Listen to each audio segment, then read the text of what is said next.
కాబట్టి అవన్నీ గమనించి కూడా మనం అందరం కూడా కష్టపడి చేయి గుర్తు మీద ఓటేసి అత్యంత మెజార్టీతో గెలిపించవలసిన మీ అందరిని కోరుతూ నాకు అవకాశం ఇచ్చిన ఈ పెద్దలందరూ కూడా ధన్యవాదాలతో ముగిస్తా ఉన్నాం.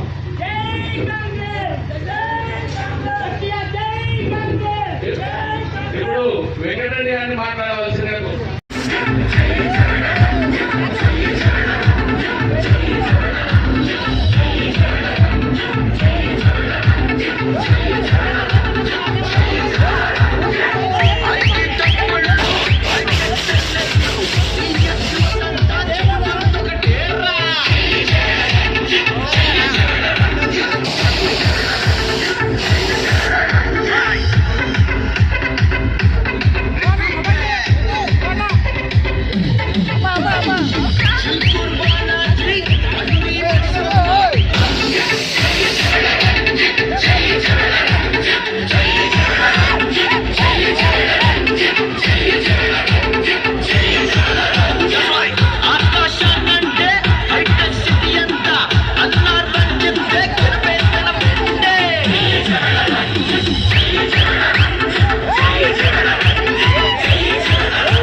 మరి 5 ఏళ్లలో ఎవరు వచ్చిన ఆయన ఎంపీగా ఆయన ప్రాంతానికి కావాల్సిన ఏ సమస్యలు ఏమున్నా కూడా పార్లమెంట్ గట్టిగా అడిగి ఇది మాకు కావాలి నా ప్రాంతానికి ఉంది అని గట్టిగా అడిగిన వ్యక్తి రాజశేఖర రెడ్డి గారు.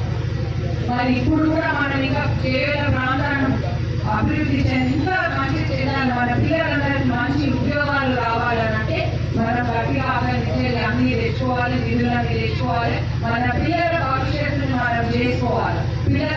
మన పిల్లల భవిష్యత్తుని మొదటి మాట వేయాలనంటే మనకు కేంద్రం నుంచి నిధులు రావాలి, అది మనం గట్టిగా అడిగి మనం తెచ్చుకోవాలి.